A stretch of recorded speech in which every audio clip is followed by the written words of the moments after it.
Hello student, आप सभी का आरआर एजू सेंटर में स्वागत है। आज मैं ब्रिटिश कालीन आर्थिक स्थिति से संबंधित 35 एमसीक्यू लाई हूँ। देखते हैं आज का फर्स्ट क्वेश्चन। भारत में ब्रिटिश उपनिवेशवाद के कितने चरण स्थापित की गई? ऑप्शन ए 3 चरण, ऑप्शन बी 4 चरण, ऑप्शन सी 5 चरण, ऑप्शन डी 6 चरण। राइट आंसर ऑप्शन ए 3 चरण।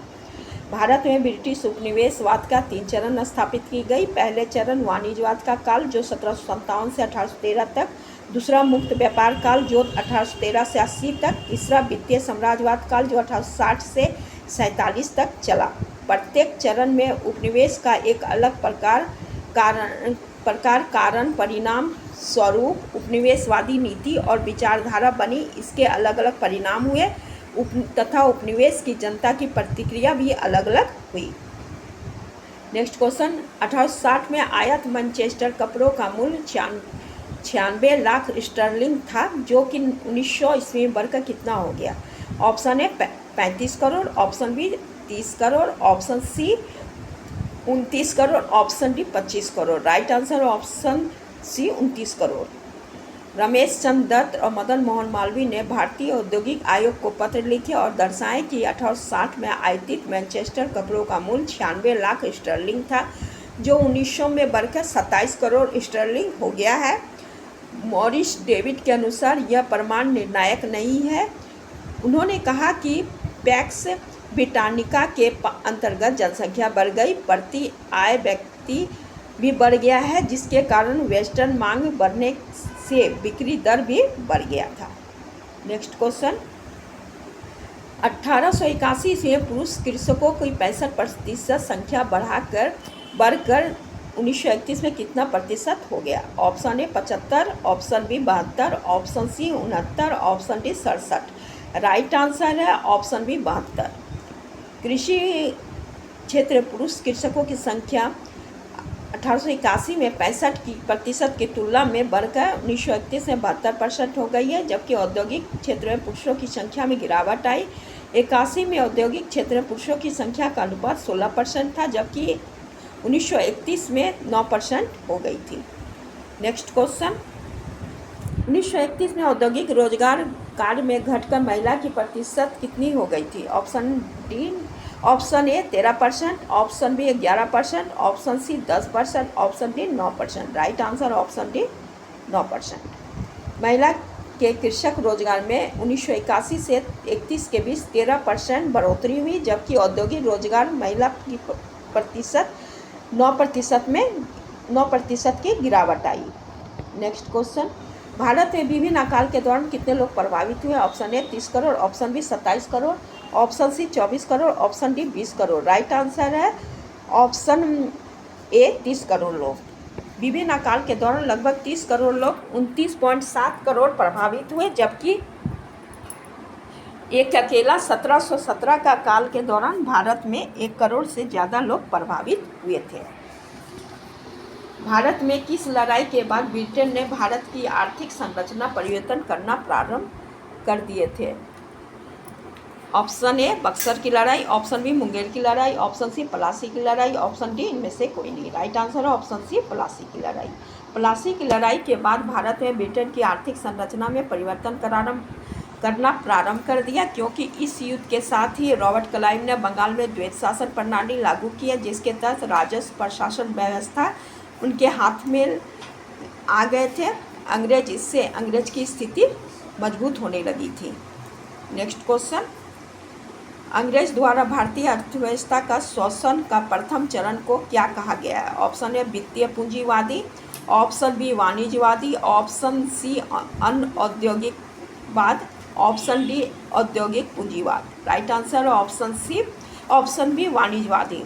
ब्रिटिश उपनिवेशवाद ने भारत में अपनी स्थिति को 3 चरण में स्थापित किया, जिसे प्रथम चरण वाणिज्यवाद का काल था, जो 1757 से 1813 के काल के दौरान भारतीय की ब्रिटिश द्वारा प्रत्यक्ष शोषण किया गया।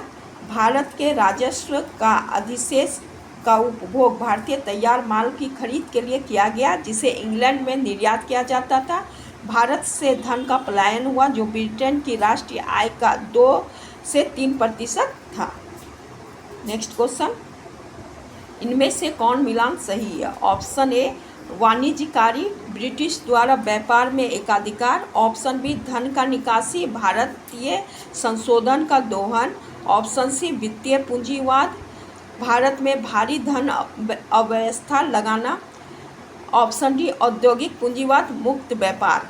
ऑप्शन ई उपरोक्त सभी सुमेलित है। राइट आंसर ऑप्शन ई उपरोक्त सभी सुमेलित है। नेक्स्ट क्वेश्चन, 19वीं शताब्दी में ब्रिटिश सरकार ने कितने भाग भू कर के रूप में तय किए थे? ऑप्शन ए सकल उत्पादन का आधा हिस्सा। Option B 2/3। Option C 1/3। Option D 1/4। Right answer option A सकल उत्पादन का आधा हिस्सा। नेक्स्ट क्वेश्चन, हस्तकला उद्योग किस वर्ष ब्रिटिश नीति के कारण समाप्त हो गया? Option A 1870। Option B 1875। Option D 1880। Option D 1890। Right answer है ऑप्शन सी 1880। हस्तकला उद्योग 1880 ईस्वी में ब्रिटिश नीति के कारण समाप्त हो गया था, जिसे विऔद्योगिकरण कहा गया है, जिसका अर्थ किसी राष्ट्र की औद्योगिक क्षमता का विनाश होना होता है। हस्तकला उद्योग का विनाश होने का बहुत से कारण है, जिसमें महत्वपूर्ण कारण ब्रिटिश द्वारा भारतीय व्यापार पर उच्च कर लगाना, जिसके कारण वह ब्रिटिश बाजार में प्रतिस्पर्धा नहीं कर सकने लगे। इसके अलावा कच्चे माल ब्रिटिश द्वारा सस्ते दाम पर ब्रिटेन भेजा जाना इत्यादि। नेक्स्ट क्वेश्चन, भारत में अंग्रेज की मुक्त व्यापार की नीति क्या थी? ऑप्शन ए भारतीय व्यापार पर सभी देशों का अधिकार। ऑप्शन बी भारतीय कच्चे माल का इंग्लैंड निर्यात करना। ऑप्शन तथा ब्रिटिश द्वारा तैयार वस्तुओं पर भारत में आयात कर पर सभी प्रतिबंध हटाना। ऑप्शन सी भारत में आधुनिक उद्योग की स्थापना हेतु ब्रिटिश पूंजी का भारत में निर्यात। ऑप्शन डी भारतीय हस्तशिल्प तथा कुटीर उद्योग का इंग्लैंड निर्यात पर सभी प्रतिबंध हटाना। तो राइट आंसर है ऑप्शन बी, भारत में कच्चे माल का इंग्लैंड निर्यात करना और ब्रिटिश तैयार वस्तु पर भारत में आयात कर पर सभी प्रतिबंध हटाना था। नेक्स्ट क्वेश्चन, धन निकासी सिद्धांत किनके द्वारा आगे लाया गया था? Option A Mahatma Gandhi. Option B WC Banerjee. Option C Rana De. Option D Dadabhai Naoroji. Right answer option D Dadabhai Naoroji. Dadabhai Naoroji द्वारा धन निकासी सिद्धांत को अपनी पुस्तक poverty and un British rule in India में दोहन के कारण, दोहन की मात्रा और उनके परिणाम की चर्चा की गई है। दादाभाई ने यह प्रमाणित करने का प्रयास किया है कि भारत में व्याप्त गरीबी इसी दोहन के सीधा परिणाम था। निर्यात की तुलना में आयात ज़्यादा होना और इससे प्राप्त धन का ब्रिटेन में निवेश होना मुख्यतः दोहन का रूप था। यह आर्थिक दोहन उपनिवेश शासनकाल का ही परिणाम था। नेक्स्ट क्वेश्चन, रैयतवाड़ी व्यवस्था किसका समर्थन प्राप्त हुआ था? ऑप्शन ए मुनरो और रीड। ऑप्शन बी जॉनसोर। Option C Cornwallis. Option D Richard Strachey. Right answer option A Munro और रीड। रैयतवाड़ी व्यवस्था रीड और मुनरो के समर्थन से प्राप्त हुआ था। मुनरो मद्रास के गवर्नर थे। उन्होंने 1820 में यह व्यवस्था शुरू की थी, जिसे मद्रास, मुंबई, असम क्षेत्र में व्यवस्था शामिल थी। रैयत व्यवस्था के तहत किसानों से सीधा कर वसूला जाता था। इस व्यवस्था में शुष्क भूमि पर 50% कर और आर्द्र भूमि पर 60% अंग्रेजों द्वारा किसानों से वसूला जाता था। नेक्स्ट क्वेश्चन, सर्वप्रथम रैयत व्यवस्था कहाँ शुरू की गई थी? Option A Mumbai. Option B Assam. Option C Baramahal. Option D Bengal. तो right answer option C Baramahal में सर्वप्रथम रैयत व्यवस्था शुरू की गई थी। सर्वप्रथम रैयत व्यवस्था कैप्टन रीड के नेतृत्व में मद्रास के प्रेसिडेंसी बारामहल 1792 ईस्वी में शुरू किया गया था, जिसे 1820 में मुनरो ने पूरे मद्रास में इस व्यवस्था को शुरू किए थे। अस्थायी बंदोबस्त के अंतर्गत जमींदार को कर का कितना भुगतान करना होता था? Option A 1/11। Option B 10/11। Option C 9/11। Option D 8/11। Right answer option B 10/11। अस्थायी बंदोबस्त कॉर्नवालिस द्वारा बंगाल में 1793 में शुरू की गई कर प्रणाली थी, जिसके तहत जमींदारों को किसान से कर वसूला जाता था, जिसमें जमींदार कर का 10/11 भाग अंग्रेज को देते थे, खुद के पास एक भाग रखते थे। अगर यह भुगतान राशि जमींदारी को जमींदार एक निश्चित दिन के सूर्यास्त के पहले नहीं देते थे तो उनकी जमींदारी अंग्रेज द्वारा नीलाम कर दी जाती थी। वारेन हेस्टिंग द्वारा भूमि कर वसूली का अधिकार अधिकतम कीमत लगाने वाले व्यक्ति को सौंपा जाता था। यह कर प्रणाली किसके समान थी? ऑप्शन है विजयनगर के पॉलीगर प्रणाली, ऑप्शन बी दिल्ली सल्तनत का इंटर प्रणाली, ऑप्शन सी मुगल की जागीरदारी प्रणाली, ऑप्शन डी मुगल के इजारदारी प्रणाली। Right answer option D Mughal की इजारदारी प्रणाली। वारेन हेस्टिंग द्वारा भूमि कर वसूली का अधिकार अधिकतम कीमत लगाने वाले व्यक्ति को सौंपा जाता था। यह कर प्रणाली मुगलों की इजारदारी प्रणाली के बराबर थी। वारेन हेस्टिंग्स ने इस प्रणाली को 1772 ईस्वी में बंगाल में शुरू किए थे। 1773 में कॉर्नवालिस द्वारा इस व्यवस्था को हटाकर अस्थायी बंदोबस्त शुरू किया गया था।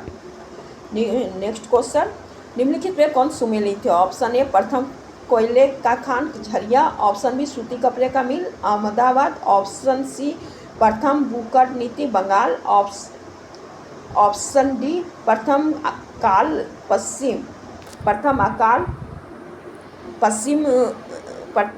अकाल कहाँ आया था? तो पश्चिम उत्तर प्रदेश में। ऑप्शन डी उपरोक्त सभी। तो राइट आंसर है ऑप्शन डी सभी सुमेलित है। यहाँ पे प्रथम अकाल होगा, पश्चिम उत्तर प्रदेश यहाँ पे होगा केवल। नेक्स्ट क्वेश्चन, जिस समय कॉर्नवालिस ने बंगाल और बिहार में अस्थायी बंदोबस्त लागू किया उस समय बोर्ड ऑफ रेवेन्यू के अध्यक्ष कौन थे? Option A sir John Shore, option B sir Metcalfe, option D sir Charles Napier, option D sir Denison. Right answer option A sir John Shore. Cornwallis द्वारा 1793 ईस्वी में बंगाल और बिहार में शुरू की गई अस्थायी बंदोबस्त के समय बोर्ड ऑफ रेवेन्यू के अध्यक्ष सर जॉन शोर थे। अस्थायी बंदोबस्त को जमींदारी बंदोबस्त भी कहा जाता है, क्योंकि इस व्यवस्था के तहत जमींदारों को विशेष अधिकार के द्वारा किसानों से कर वसूलने का अधिकार दिया गया था। यह भारत के 19% भूमि पर शुरू की गई व्यवस्था थी। नेक्स्ट क्वेश्चन, भारत में ब्रिटिश उपनिवेशवाद की 3 अवस्था का विश्लेषण किसने किया था? Option A Dadabhai Naoroji, option B Bharat के Mahatma Gandhi, option C R P. Dutt, option D C Rajagopalachari. Right answer R P. Dutt. Rajani Palme Dutt ने भारत में ब्रिटिश उपनिवेशवाद का 3 अवस्था का विश्लेषण अपनी पुस्तिका इंडिया टुडे में किए थे। नेक्स्ट क्वेश्चन, 1931 के अनुसार उपरोक्त में कौन सा मिलान सही है? 5 एकड़ से कम जमीन वाले किसान 9%, जो लोग खेती नहीं करते थे किराया वसूलते थे 3.6%, ऑप्शन सी पट्टेदार बटाईदार 24.3%, ऑप्शन डी 5 एकड़ से ज़्यादा जमीन वाले 25 से 30%, ऑप्शन ई उपरोक्त सभी सुमेलित है। राइट आंसर है ऑप्शन ई उपरोक्त सभी सुमेलित है। सर्वप्रथम भारतीय कपड़ा मिल की स्थापना कहाँ हुई थी? Option A Mumbai, option B Assam, option C Madras, option D Kerala. Right answer option A Mumbai. 1854 ईस्वी में मुंबई में शिपिंग एंड वीविंग कंपनी नाम से पहली भारतीय कपड़ा मिल की स्थापना हुई, जो सफल व्यवसाय साबित हुआ। हालांकि 1818 ईस्वी में कलकत्ता के पास फोर्ट गोल्स्टर में प्रथम कपड़ा मिल स्थापित की गई थी, किंतु यह व्यवसाय विफल साबित हुई थी। नेक्स्ट क्वेश्चन, 1860 ईस्वी में भारत में प्रति वर्ष प्रति व्यक्ति आय कितना रुपया था? Option A 40, option B 30, option C 20, option D 10 रुपया। राइट आंसर ऑप्शन सी 20 रुपया। दादाभाई नौरोजी के अनुसार 1860 में भारत में प्रति वर्ष प्रति व्यक्ति आय मात्र 20 रुपया थी, जबकि 1870 में मिशेल और डीन के अनुसार इंग्लैंड के प्रति वर्ष प्रति व्यक्ति आय $24 मतलब 568 रुपया था। नेक्स्ट क्वेश्चन, वह कौन सा केवल एक यूरोपीय देश था जिसने उच्च शुल्क भारतीय कपास पर नहीं लगाया और ना ही रोके थे इसे? Option A France, option B Holland, option C Germany, option D Belgium. Right answer option B Holland ने उच्च कर कपास पे नहीं लगाए थे। नेक्स्ट क्वेश्चन, महान आर्थिक संकट कब फैला था? Option A 1935, option B 1934, option D 1931, option D 1929। Right answer option D 1929। Next question, bank of Bengal की स्थापना कब हुई थी? 1908, option B 1808, option B 1806, option C 1804, option D 1802। Right answer option A 1808। Next question, 1914 से पूर्व किस बैंक का अस्तित्व था? Option A bank of India, option B Punjab national bank, option C bank of Baroda, option D A और B. Right answer है option D A और B, bank of India और पंजाब नेशनल बैंक का 1914 के पहले अस्तित्व था। नेक्स्ट क्वेश्चन, 18वीं सदी में छठे दशक तक भारत में कितने प्रकार के सिक्के प्रचलित थे? ऑप्शन ए 700 प्रकार, ऑप्शन बी 900 प्रकार, option D 1100, option C 1100, option D 1300। Right answer है ऑप्शन बी 900। नेक्स्ट क्वेश्चन, विविध प्रकार के सिक्के की जांच करना, उन्हें तौलना, उनका मूल्य लगाना किसका काम था? ऑप्शन ए सराफा, ऑप्शन बी दादनी, ऑप्शन सी गुमास्ता, ऑप्शन डी इनमें से कोई नहीं। राइट आंसर ऑप्शन ए सराफा। नेक्स्ट क्वेश्चन, भारत में औद्योगिक उद्योग का आरंभ किस वर्ष हुआ? Option A 1850, option B 1855, option C 1858, option D 1860। Right answer option A 1850। Mahalwari व्यवस्था कितने वर्षों के लिए समझौता किया गया? Option A 40, option B 35, option C 30, option D 25। Right answer option C 30 वर्ष। महलवाड़ी व्यवस्था 30 वर्षों के लिए समझौता किया गया, जिसके तहत वसूली एक महल यानी पूरे गांव के साथ कर वसूल की जाती थी। यह व्यवस्था के तहत 66% कर वसूल की जाती थी। यह व्यवस्था शुरुआत में हॉल्ट मैकेजी द्वारा उत्तर भारत में की गई थी। नेक्स्ट क्वेश्चन, 1770 के काल को क्यों इंग्लिश निर्मित 1770 के अकाल को, यहाँ पर अकाल होगा, अकाल को इंग्लिश निर्मित अकाल क्यों कहा गया है? ऑप्शन ए किसान पर चावल के बजाय नील तथा अफीम खेती करने पर दबाव डाला गया। ऊंची करों के दरों ने गांव को नष्ट कर दिया। ऑप्शन सी किसान के पास अनाज खरीदने के लिए पैसा नहीं था। ऑप्शन डी अंग्रेज व्यापारी तथा कर्मचारी सारा चावल खरीद लिए थे और ऊंची दरें के अलावा इसे बेचने को तैयार नहीं थे। राइट आंसर है ऑप्शन डी 1770 के अकाल को इंग्लिश निर्मित अकाल इसलिए कहा जाता है क्योंकि अंग्रेज व्यापारी और कर्मचारी सारा चावल खरीद लिए थे और उसे ज़्यादा दाम पे ही बेचते थे, कम दाम पे बेचने को तैयार नहीं थे। नेक्स्ट क्वेश्चन, वह कौन ग्रामीण पूंजीपति वर्ग जो भारत में ब्रिटिश निर्मित परिणाम का स्वरूप प्रकट हुए थे? ऑप्शन ए जमींदार, ऑप्शन बी साहूकार, ऑप्शन सी बड़े भूपति वर्ग, ऑप्शन डी उपरोक्त सभी। राइट आंसर ऑप्शन डी उपरोक्त सभी। नेक्स्ट क्वेश्चन, आंतरिक व्यापार पर आने जाने पर शुल्क ब्रिटिश भारत में कब हटा दिया गया? इस परिवर्तन के क्या कारण थे? कब हटा दिया गया? Option A 1838, option B 1835, option C 1830, option D 1829। Right answer है ऑप्शन ए 1838। ब्रिटिश सरकार द्वारा अंतर्देशीय व्यापार 1838 में आने जाने पर शुल्क हटा दिया गया, जिससे फ्री ट्रेड नीति कहा गया। इसका मुख्य उद्देश्य व्यापार को बढ़ावा देना, कच्चे माल की आपूर्ति सस्ते में करना और अन्य देश के साथ व्यापार सुविधा प्राप्त करने के लिए किया गया था। नेक्स्ट क्वेश्चन, महलवाड़ी व्यवस्था कब संशोधित किया गया? Option A 1937, option B 1935, option C 1933, option D 1942। Right answer option C 1933 में महलवाड़ी व्यवस्था का संशोधन किया गया। यह संशोधन विलियम बेंटिक द्वारा किया गया था। महलवाड़ी व्यवस्था 1822 में हॉल्ट मैकेजी द्वारा शुरू की गई थी। नेक्स्ट क्वेश्चन, भारत में सबसे बड़ा ब्रिटिश पूंजी निवेशकर्ता कौन थे? Option A banking, option B shipping, option C railway, option D उपरोक्त सभी। राइट आंसर ऑप्शन डी उपरोक्त सभी। नेक्स्ट क्वेश्चन, प्रथम विश्व युद्ध से पूर्व लगभग 97% भारत में ब्रिटिश द्वारा पूंजी लागत किसमें लगाई जाती थी? ऑप्शन ए रेलवे तथा आयात, ऑप्शन बी बगीचा उद्योग, ऑप्शन सी बैंकिंग तथा बीमा, ऑप्शन डी उपरोक्त सभी। राइट आंसर ऑप्शन डी उपरोक्त सभी। ये मेरा लास्ट क्वेश्चन था। अगर आप लोग को मेरा वीडियो पसंद आ रहा है तो प्लीज़ लाइक कीजिए, सब्सक्राइब कीजिए। Thank you.